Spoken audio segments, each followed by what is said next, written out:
You know, every single nation, every society, it's like they're following an invisible script.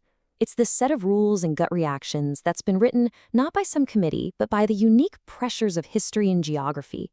And this script, it dictates everything: how a country handles a crisis, how it celebrates, how it sees itself, and most of us don't even know we're reading from it. So that brings up a really interesting question, right? What's the invisible script your nation follows? I mean, we're all so deep inside our own cultural programming that we can't even see the code that's running in the background of our collective lives. It's just the default setting we never, ever think to question. You know, it's kind of like the old fish's dilemma. A society trying to understand its own culture is exactly like a fish trying to understand water. It's everywhere, it's absolutely essential for survival, and because of that, it's almost impossible to actually see it from the inside. So here's what we're going to do today. We're going to try and describe that water. We'll start with this whole idea of the invisible script. Then we'll look at some really powerful examples from different countries. And then we're doing a deep dive into Australia, all the way from its convict beginnings to a pretty provocative look at where it might be headed. All right, let's get right into it. First up, culture, the invisible script.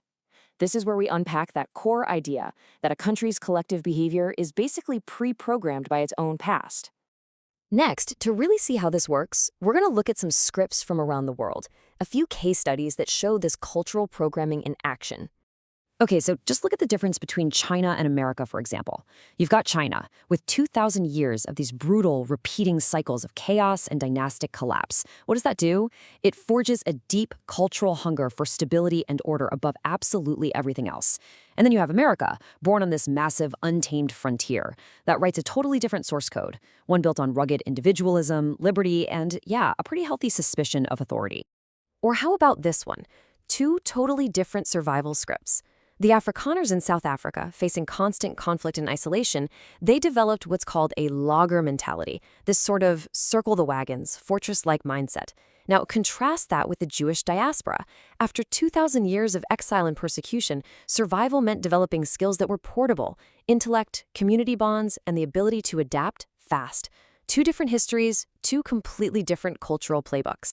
Okay, so with that context, let's zoom in on our main case study here, Australia's convict origins. We're going to see how this idea of an invisible script applies to a nation that was quite literally born in chains. Okay, get this. For 80 years, from 1788 all the way to 1868, the main reason Australia even existed for the British Empire wasn't for trade or exploration. It was to be the world's biggest prison camp.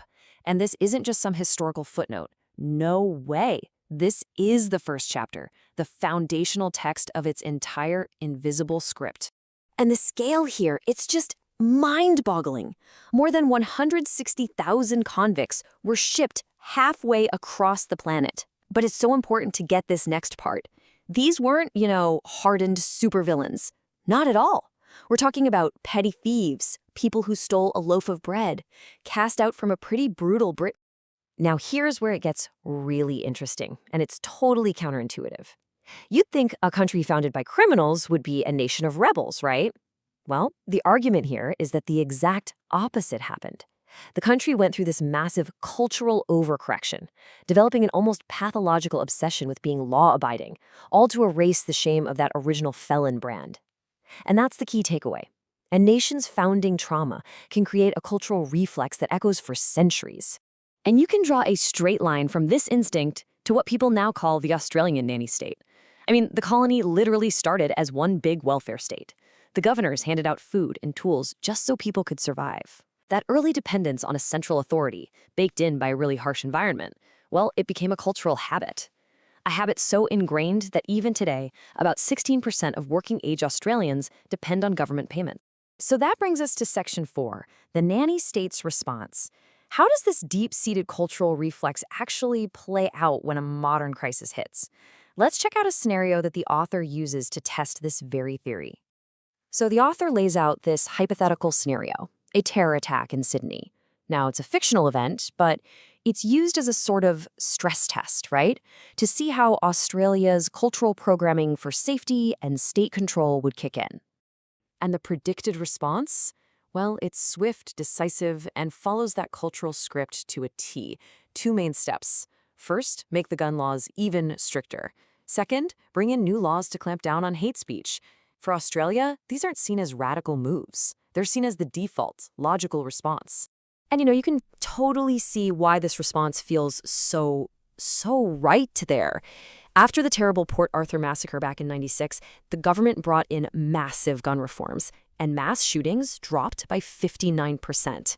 For a lot of Australians, that's proof positive that giving the state more control just works. It's not seen as the government being tyrannical. It's seen as the government providing, well, effective therapy. But here's the critique, right? Even though this response makes perfect sense from a cultural standpoint, it's also seen as incredibly short-sighted. The argument is that it only treats the symptom, the weapon, the words, while completely ignoring the toxic ideology underneath. It becomes a kind of performative control, driven by that old insecurity, that deep-down need to look like a responsible, mature nation on the world stage. Okay, final section, a cautionary future. So where's all this heading? Well, according to the author, the forecast is pretty concerning, suggesting that Australia might be walking down a path that the UK has already paved. Well, a prediction is that this all leads to a kind of two-tier society, a place where the rules, well, they just aren't applied to everyone in the same way. The nanny state is super strict with the mainstream population, but for certain protected groups, there's more leeway, all in the name of cultural sensitivity. And that, of course, just chips away at the social contract and any real sense of fairness. And the ultimate danger here, it's really profound. The warning is that in this relentless drive for safety and respectability, the country could end up being more policed than it is actually protected. It becomes a place where the government's embrace gets so tight that it ends up suffocating the very spirit it was supposed to be looking after. And this final quote just nails that central tension perfectly. The larrikin spirit, that classic irreverent, individualistic streak in the Australian character, is at risk of being completely smothered by the well-meaning but ultimately suffocating hog of the nanny state. And that really brings us full circle, right back to where we started. By looking at its own cultural script, from the convict origins to the nanny state's embrace, Australia is facing that classic fish's dilemma. And the final question, for Australia, sure, but really for any of us, is this: can a nation ever really see and name and maybe even change the water it's swimming in before it's too late?